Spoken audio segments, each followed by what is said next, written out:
नमस्कार, मैं अंजना और आप देख रहे हैं ईश्वर इंडियन न्यूज। आइए रुक करते हैं आज की बड़ी खबर पर। संगीत की एक सुरीली शाम बीदर के नाम, सुरों से सजी एक यादगार प्रस्तुति। स्थान डॉक्टर चन्नबरसा पतिदेवरू रंग मंदिर बीदर, समय शाम 5:15 पर। बीदर शहर में 28 जुलाई की शाम एक अनोखे संगीत समारोह की साक्षी बनी। संगीत की एक सुरीली शाम बीदर के नाम नामक इस संगीतमय कार्यक्रम का आयोजन डॉक्टर चन्नबरसा पतिदेवरू रंग मंदिर में किया गया, जिसमें न केवल बीदर बल्कि सोलापुर और कर्नाटक के विभिन्न हिस्सों के आए चुनिंदा कलाकारों ने सुरों को जादू बिखेरा। कार्यक्रम की शुरुआत स्वर सम्राट मोहम्मद रफी को समर्पित श्रद्धांजलि से हुई, जिनके गीतों ने शाम को और भावनात्मक शुरुआत दी। इस कार्यक्रम की मुख्य प्रस्तुतियों में शामिल रहे डॉक्टर शशि रेखा, जो कुलबर्गी की प्रसिद्ध गायिका हैं और हैदराबाद गायन प्रतियोगिता की विजेता भी रह चुकी हैं। स्मिता कश्यप और मंदाकिनी, जिन्होंने अपनी सुमधुर आवाज से श्रोताओं का दिल जीत लिया। संतोष कुमार छिद्री और सिंगर बीदर श्री संजय, जिनकी दमदार प्रस्तुतियों ने माहौल में जोश भर दिया। सोलापुर से आई गायिका श्रीमती अनीता अय्यर, जिन्हें the best singer of Solapur की उपाधि से नवाजा गया। बीदर के लोकप्रिय गायक बीरू सिंह, जिन्हें the best singer of Bidar के रूप में मंच पर विशेष सम्मान दिया। इसके अलावा श्री आनंद, श्रीमती अंजलि, श्री अब्दुल सत्तार, स्मृति स्वामी और श्री प्रकाश चिल्लर जैसी कई प्रतिभाशाली आवाजों ने भी कार्यक्रम को रंगीन बना दिया।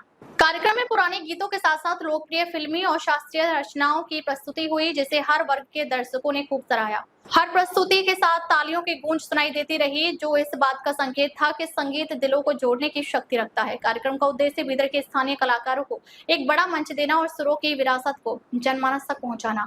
आयोजक मंडल द्वारा संदेश, इस कार्यक्रम के माध्यम से हम महान गायकों को श्रद्धांजलि अर्पित कर रहे हैं और बीदर की प्रतिभाओं को पहचान दे रहे हैं। सीधा MS ಬರಬೇಕು, ಅಲ್ಲಿ ಹೋಗ ಆನ್ಲೈನ್ ಅಪ್ಲಿಕೇಶನ್ ಹಾಕಬೇಕು, बाद में पैसे भरना बोलते थे। इसलिए ನಿಜವಾಗ್ಲೂ ಇಂಥ ವ್ಯಕ್ತಿ ಇವತ್ತು ಸಂಗೀತ ಸಾಹಿತ್ಯ ಹುಡ್ತಾ ಇದೆ, ಆದ್ರೆ ಒಬ್ಬ ಮುಗುದ ಜನರ ಹತ್ರ ಒಬ್ಬ ಯಾರಿಗೆ ಏನ್ ಹೇಳಾರ ಅಂತಕ್ಕಂಥದ್ದು ಇವತ್ತು ಹೆಲ್ತ್ ಡಿಪಾರ್ಟ್ಮೆಂಟ್ ಕೂಡ ಡಿ ಗ್ರೂಪ್ ಇದ್ದ ಒಬ್ಬ ಇವರಿಗೆ ಇದಕ್ಕೆ ಹಾಕಿದ್ರು, ಇಲ್ಲಿಗೆ ಗೋಡಂಪಳ್ಳಿ ಹಾಕಿದಾಗ ಅಲ್ಲಿ ತಾಲೂಕಾ ಆಫೀಸ್ ಅಧಿಕಾರಿ ಬರಬೇಕು ಕೂಡ್ಬೇಕು ಅಂದ್ರೆ ಇಬ್ಬರು ನೌಕರಿ ಇತ್ತು ಸರ್, ಅವ್ನು ಆಯ್ತು ಮೈ ಆಯ್ತು, ಉಳುಮೆ ಆಯ್ತು ಮೈನ ಆತ, ಕೊನೆಗೆ ಮತ್ತೆ ಟ್ರಾನ್ಸ್ಫರ್ ಮತ್ತೆ ಬೀದರ್ಗೆ ಇವ್ ಸಂಸತ್ ಬೇಡ ಅಂತ ತಿಳ್ಕೊಂಡು, ಯಾಕಂದ್ರೆ ಛಲ ಇದು ಇರಬೇಕು ಒಬ್ಬ ಕಲಾವಿದರ ಹತ್ರ, ಒಬ್ಬ ಸಾಹಿತ್ಯ ಹತ್ರ ಮೈ ಕರ್ತಾವು। ಇವತ್ತಿಗೂ ಕಾರ್ಯಕ್ರಮ ಪಾಪ ಯಾರು ದೇವಿ ಪಟ್ಟೋ ಬಿಟ್ಟರು ಯಾರಿಗೂ ಗೊತ್ತಿಲ್ಲ, ಅದ್ರ ವೇದಿಕೆ ನಿಲ್ತಕ್ಕಂಥ ಎಲ್ಲ ಮಹನೀಯರು ಅವ್ರಿಗೆ ಸಪೋರ್ಟ್ ಮಾಡ್ತಕ್ಕಂಥ ವ್ಯಕ್ತಿಗಳೇ ಇದ್ದಾರೆ। ಬೀರುಬಾಯಿ ನನ್ನ ವಿನಂತಿ ಇದೆ,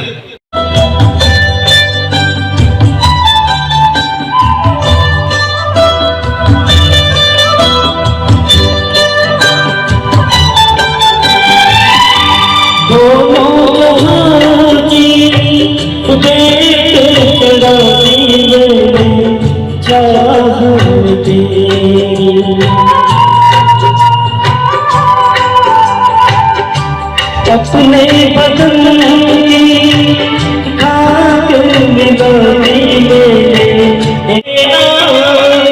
शामा भूलेगा, अरे तुझको मेरे पास जमाना दूर सोना भूलेगा, तेरे निगाहे ना शामा भूलेगा, अरे तुझको मेरे पास जमीन अब देना मस्ताना इसलिए का देना दुनिया का देना।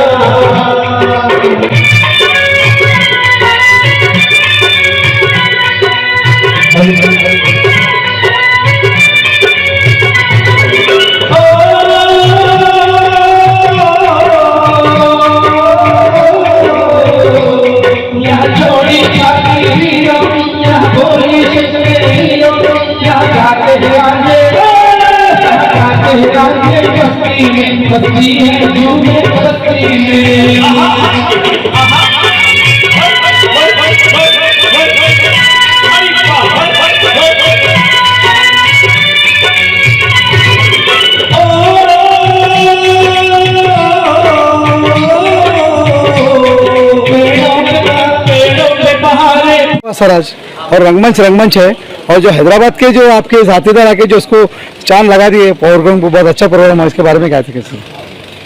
आज मोहम्मद रफी साहब के 45वीं श्रद्धांजलि कार्यक्रम है। लास्ट डे 31 को, जुलाई 31 को उनका देहांत हुआ 1980 में। तो इस महीने में श्रद्धांजलि का कार्यक्रम पूरी दुनिया में, भारत में नहीं पूरी दुनिया में चलता है। और उन्हीं की याद में यहाँ पे हमने हैदराबाद के लोगों को भी इन्वाइट किया, सोलापुर से भी कुछ कलाकार आए और गुलबर्गा से भी आए, हैदराबाद से भी आए और बीदर से भी कुछ लोग आए। इन सभी ने श्रद्धांजलि के माध्यम से, यानी गीतों के माध्यम से मोहम्मद रफ़ी को जिंदा रखा है। और आने वाले दिनों में ऐसे ही ये प्रोग्राम चलते रहेंगे और करना भी चाहिए, क्योंकि मोहम्मद रफ़ी साहब किसी के संबंधित नहीं थे, वो एक सिंगर थे, एक कलाकार थे, उनके पास एक कलाकारी थी। मैं इतना ज़रूर कहूँगा कि मोहम्मद रफ़ी के जैसा ना कोई आया और ना ही कोई आएगा। अब मोहम्मद रफ़ी की याद आने के बाद में हमारे अभी जो बोले आंसू निकल रहे हैं, ऐसा हमें महसूस हो रहा है, वो हमारे साथ है। मैं इतना ही बस कहूँगा कि आप सभी लोग आए, सभी लोगों ने इस कार्यक्रम को अंजाम दिया और कामयाब बनाया। मैं शाम साहब को और मुजफ्फर साहब को, उनके साथी को, हमारे टीम को, हमारे भाई जी को और अरुण सर को बहुत बहुत धन्यवाद देते हैं। इस बात को मैं यहाँ पे ही विराम देता हूँ। आप सभी को फिर एक बार वंदे मातरम, जय भीम और जय मोहम्मद रफ़ी। सर आप आए और यहाँ पर अच्छे से गाना गाया। मेरे हिसाब से जो आप गाना गाए सर, अगर एक प्यार है, मैं पहले ईश्वर इंडियन न्यूज़ का बड़ा आभारी हूँ, सभी के लिए हमारा न्यूज़ आ रही है। और मैं इधर के सभी सदस्यों के लिए बहुत शुभकामनाएं और बधाई देता हूँ। और वीर सिंह जी कई सालों से हमारे साथ है, उनका प्यार, उनका आशीर्वाद हमारे साथ है। इसी तरह से हम यहाँ पे आते हैं और प्रोग्राम की कोशिश करते हैं कामयाब। सभी का प्यार हमारे साथ है। Thank you. पहले भी जो निज़ाम सरकार के पोते आए थे जब आप साथ आए थे, और आने वाले दिनों में अगर वीर सिंह जी तो जो आते हैं, जो वीर सिंह जी बुलाए थे, आप उनके साथ और एक बार कभी वीर सिंह के प्रोग्राम में लेके आएंगे सर उनको? बिल्कुल बिल्कुल। आप शायद हाइनेस रौनक यार खान साहब की बात कर रहे थे, डायनेस्टी के जो इनहेरिटेंट है आज। तो बिल्कुल वीर सिंह जी की निमंत्रण पे हम उनको यहाँ पे लेके आए थे और फिर दोबारा हम बहुत जल्द उनको यहाँ पे आपके समक्ष लेके आएंगे। पॉसिबली रफ़ी साहब की बर्थडे का जो अवसर होता है उस अवसर पर ज़रूर यहाँ पे लाएंगे। नहीं, श्रद्धांजलि बर्थडे दिसंबर में होगी, तो जब हम ज़रूर लेके आएंगे। और सबसे इम्पोर्टेंट बात ये है कि देखिए कार्यक्रम तो कई सारे होते हैं और रफ़ी साहब को ये शोज़ के माध्यम से ज़िंदा वीर सिंह जी यहाँ रखते हैं। बिदर में बहुत सारे कार्यक्रम होते हैं, लेकिन इस कार्यक्रम का टेस्ट थोड़ा अलग होता है। जैसे कि आप यहाँ पे अलग अलग सिटी से, अलग अलग शहर से लोग आके अपना यहाँ पे रहते हैं और बिदर से बहुत सारा प्यार मिलता है, तो इसलिए हम यहाँ बार बार आना पसंद सर वीर सिंह के बारे में क्या बोलते थे? वीर सिंह हमेशा गरीबों के लिए लड़ते रहता है सर, इसके बारे में क्या कहते हैं सर? बस वही एक मोहब्बत ये जो उनको हमको वहाँ से खींच लाती है। हालांकि हमारा इतना हेक्टिक शेड्यूल था, शान साहब भी 2-3 जगह बिजी थे, मैं भी 2-3 जगह बिजी था, वसी साहब भी 2-3 जगह बिजी थे, लेकिन वीर सिंह जी का प्रोग्राम हम मिस नहीं कर सकते। और हम आगे भी फ्यूचर में बहुत सारे प्रोग्राम उनके साथ करेंगे। और इस बीच 31 जुलाई को ही हम एक प्रोग्राम रखे हैं, उसमें खास तौर पर वीर सिंह जी को बुला रहे हैं, क्योंकि आप रफ़ी साहब की गायकी बहुत पसंद करते हैं आप। तो हम चाह रहे हैं कि उनका ये टैलेंट हैदराबाद में एक और बार हो। ऑलरेडी अवार्ड ले चुके हैं प्राइड ऑफ तेलंगाना का, एक और बार हम उनको आमंत्रित करने जा रहे हैं। सो थैंक यू विदर, thank you audience, thank you sir.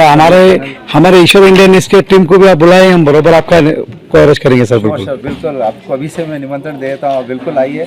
और हमारा वो जो प्रोग्राम है लाइव टेलीकास्ट है, उसका लिंक भी आपको शेयर करेंगे ताकि यहाँ के ऑडियंस भी उसको देख सके। Thank you so much. Sign off. अब तक ले बस इतना ही, फिर मिलते हैं एक ऐसी ही बड़ी खबर के साथ। तब तक ले नमस्कार और देखते रहिए ईश्वर इंडियन न्यूज।